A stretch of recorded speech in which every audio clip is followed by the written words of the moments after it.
बच्चों, आज क्लास 11 का टॉपिक है थर्मल प्रॉपर्टीज ऑफ मैटर।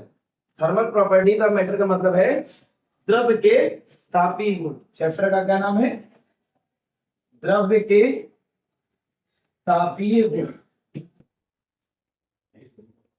द्रव्य के तापीय गुण, ये बच्चों चैप्टर है द्रव्य के तापीय गुण। इसमें आप मटेरियल के थर्मल प्रॉपर्टीज के बारे में जानेंगे। सबसे पहले इस चैप्टर में समझेंगे कि टेम्परेचर क्या होता है। टेम्परेचर यानी ताप क्या होता है। ओके, तो बच्चों ताप बहुत सारी चीजों को आप अनुभव करते हैं। कुछ चीजें गर्म होती हैं, कुछ चीजें ठंडी होती हैं। आप उसको स्पर्श करते हैं, आपको पता चल जाता है कि कौन वस्तु कितनी गर्म है, कितनी ठंडी है। मतलब ये ठंडा गर्म का एहसास नहीं हो जाता कि कम गर्म है, कम ठंडी है। पर आपको कोई पूछ ले कितने डिग्री गर्म है, कितने डिग्री ठंडी है, तो आपको फिर क्या करना पड़ जाता है? उसको मेजरमेंट करना पड़ जाता है, उसको मापन करना पड़ जाता है। तो उसको मापने की जो इकाई है ना, क्या होती है? केल्विन है या फ़ारेनहाइट है या डिग्री सेल्सियस है या फिर ल्यूमर है। हम आपको समझा रहे हैं कि ताप क्या है। ताप का अर्थ है किसी वस्तु के गर्म होने या ठंडेपन की माप। किसी वस्तु की गर्माहट या ठंडेपन की माप को क्या कहते हैं? ताप। किसी वस्तु के गर्माहट या ठंडेपन की माप है। तो टेम्परेचर क्या है? मेजर ऑफ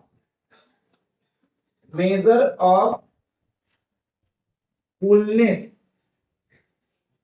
और हॉटनेस ऑफ एन ऑब्जेक्ट।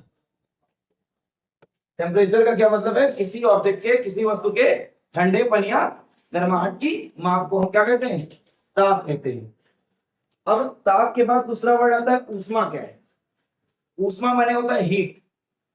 देखिए, जब भी दो वस्तुएं हैं, मान लो एक ऑब्जेक्ट ये है, एक ऑब्जेक्ट ये है, एक ये वस्तु है, एक वस्तु है। ये मान लो कि उच्च ताप पर है, उच्च ताप पर है, और ये मान लो कैसी है? निम्न ताप पर है, मान लीजिए। उच्च ताप का मतलब क्या है? कि ये गर्म है।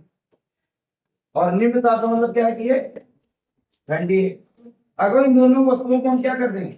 कांटेक्ट में ले आए, तो आप जानते हैं कि एनर्जी माने ऊर्जा गर्म वस्तु से ठंडी वस्तु की ओर क्या होने लगेगी? ट्रांसफर होने लगेगी, है ना। तो ये जो एनर्जी ट्रांसफर हो रही है, किधर से किधर? ठंडी वस्तु से गर्म वस्तु से ठंडी वस्तु की ओर जो एनर्जी ट्रांसफर हो रही है, इसी एनर्जी को क्या कहते हैं? ऊष्मा। क्या कहते हैं? ऊष्मा। तो ऊष्मा क्या है? ऊष्मा एक प्रकार की ऊर्जा है। ऊष्मा एक प्रकार की जो क्या होता है? गर्म वस्तु से ठंडी वस्तु की ओर स्थानांतरित होती है। और कब तक स्थानांतरित होती रहेगी? जब तक दोनों के ताप बराबर ना हो।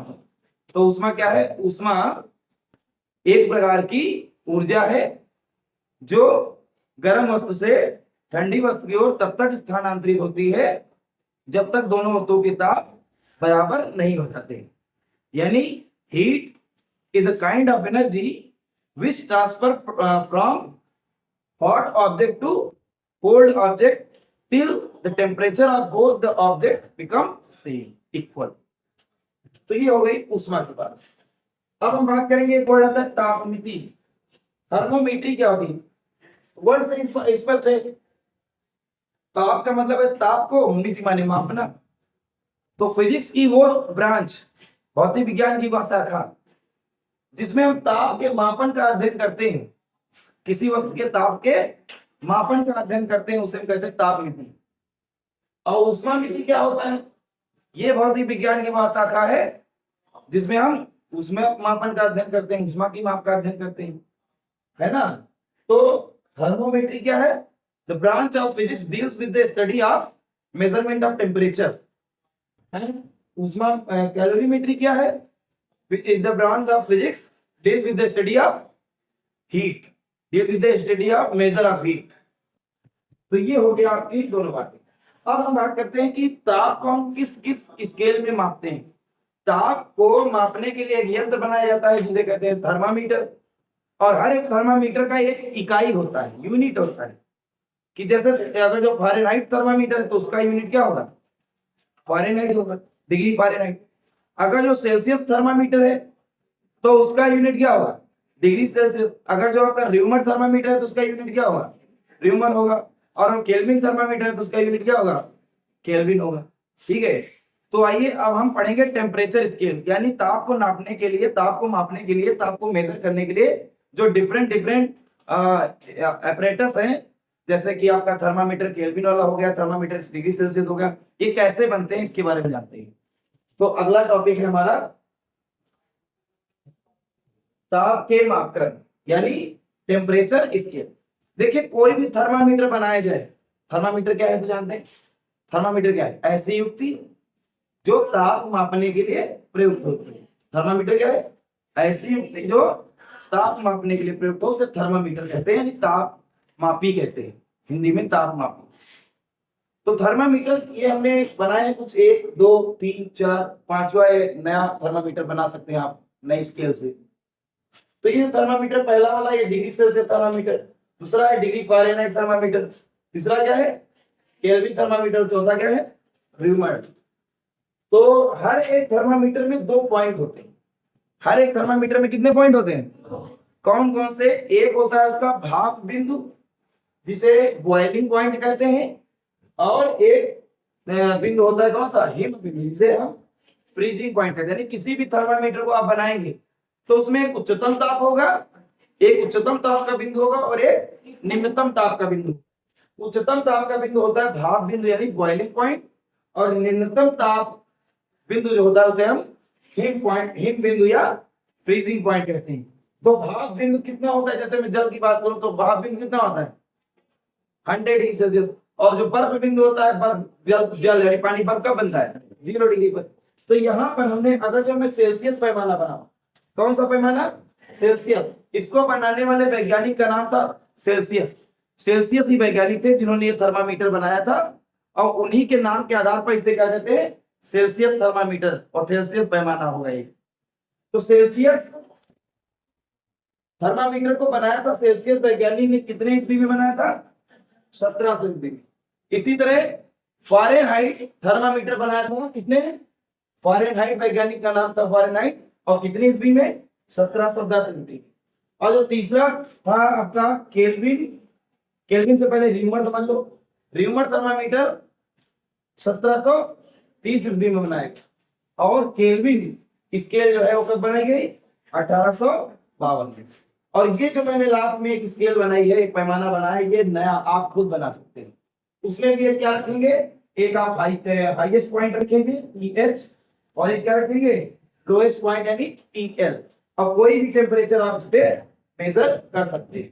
तो हम बात करेंगे कि इन सब के बीच में क्या रिलेशन।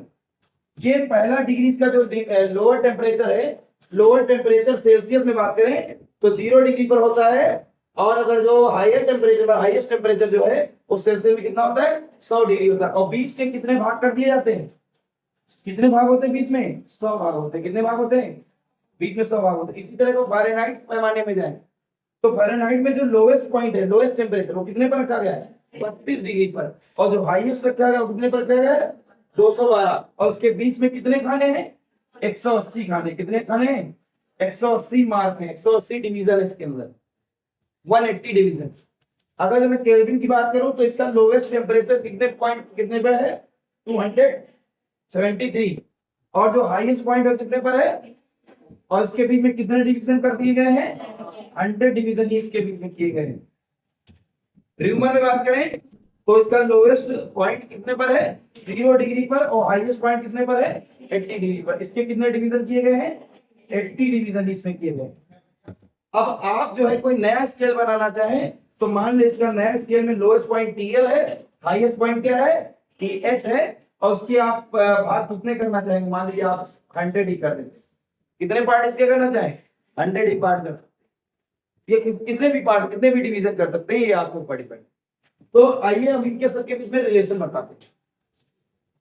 तो सबसे पहले लिखेंगे क्या, हम अगर इसकी बात करें किसकी सेल्सियस पैमाने की, तो हाईएस्ट पॉइंट कितने पर है, मान लीजिए C पर है, कोई भी मतलब कोई भी C है, हाईएस्ट पॉइंट तो 100 पे है, 100 को बोलिए कोई टेम्परेचर एक C है, ठीक है। तो C टेम्परेचर निकालना है, आपको कैलकुलेट करना है। और सी आपका ये हो गया, और लोएस्ट पॉइंट इसका कितना है 0, तो सी माइनस 0 कर दिए। कितने पार्ट है इसके अंदर, कितने डिवीजन है 100, तो 100 हो गया। हम फार्मूला ड्राइव कर रहे हैं, इनके लिए फार्मूला लिख रहे हैं। अब मैं बात करूंगा, इसमें भी कोई एफ ले लीजिए। क्या ले लीजिए, एफ। चूंकि ये 0 से शुरू नहीं है, 0 शुरू है क्या, इसको ये पॉइंट 0 बनाने के लिए हम क्या करेंगे, या ऐसा करो कि यहाँ पर कोई टेम्परेचर जब सी लिया था तो सी माइनस 0 हुआ। जो ज्ञात करना है, जो निकालना है सी होता है, तो उसको माइनस करते हैं लोएस्ट टेम्परेचर से। यहाँ पर हमको मान लो क्या निकालना है, एफ। एफ निकालना है, तो एफ का लोएस्ट कितना है 42, और पान कितने पार्ट इसके, कितने डिवीजन किए गए हैं 180 डिवीजन किए गए, 180 डिवीजन। आगे आ जाओ, केल्विन में, केल्विन में मान लो के का वैल्यू निकालना है, के का वैल्यू, तो के कोई टेम्परेचर के है जिसका आप निकालना है। इसका लोएस्ट टेम्परेचर कितना है 273, तो 273 माइनस कर देंगे। अपन ने कितने डिवीजन इसमें, कितने डिवीजन है 100 है ना, 100। ओके, आगे फिर क्या है, र्यूमर। र्यूमर को मान लो कोई आर टेम्परेचर है निकालना है, तो क्या हो जाएगा आर माइनस लोएस्ट कितना है इसका 0, और अपान में इसमें कितना डिवीजन है 80। इसी तरह आप नया स्केल भी इसी तरह बना सकते हैं। मान लो इसमें कोई टी टेम्परेचर निकालना है, तो टी टेम्परेचर निकालना है तो क्या लिखेंगे टी माइनस इसका लोएस्ट कितना है टीएल लोएस्ट, ठीक है। और अपान में इसके डिवीजन पता नहीं भैया, तो डिवीजन कैसे निकलेंगे, हाईएस्ट में से लोएस्ट को क्या कर दो माइनस कर दो, कितने डिवीजन है पता चल जाएंगे। जैसे यहाँ पर डिवीजन कितने थे 0 से 100, तो कैसे निकलता था 100 माइनस 100, 100 माइनस 0, सॉरी 100 माइनस 0। यहाँ पर कितने डिवीजन है, यहाँ डिवीजन कैसे पता चलेंगे, हाईएस्ट डिग्री से लोएस्ट डिग्री माइनस कर दो, तो 212 माइनस 32 कितना है 180। देखो ये डिवीजन तो थे 180 तो थे, तो अगर डिवीजन निकालना है यहाँ पर पता नहीं स्केल में कितने डिवीजन है, कैसे बनेगा 3h माइनस 3h। तो ये एक रिलेशन आपको मिल गया। मैं अगले पेज पे बताता हूँ उसको। तो क्या आपको रिलेशन मिला, सेल्सियस, फारेनहाइट, केल्विन, र्यूमर और न्यू स्केल, सभी स्केल में एक रिलेशन मिला। क्या रिलेशन मिला, C माइनस 0, इधर से लिखता हूं C माइनस 0.100, C माइनस 0.100। इसके बाद क्या मिला F माइनस 32/180। इसके बाद K माइनस 273/100 इक्वल। इसके बाद R माइनस 0.80। इसके बाद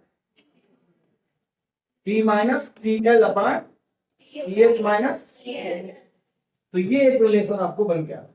अब इससे आपको न्यूमेरिकल लगाना होगा। C को F में कन्वर्ट करना है, F को K में कन्वर्ट करना है, R को C में कन्वर्ट करना है। ये कन्वर्ट करने के लिए एक स्केल से दूसरे स्केल में टेम्परेचर को बदलना होगा। तो ये क्वेश्चन आप न्यूमेरिकल लगाने के लिए आप प्रैक्टिस करेंगे। तो आज का लेक्चर इतना ही, इसके न्यूमेरिकल्स हम आपको कराते रहेंगे, और तब तक के लिए पढ़ते रहिए फिजिक्स। All the best.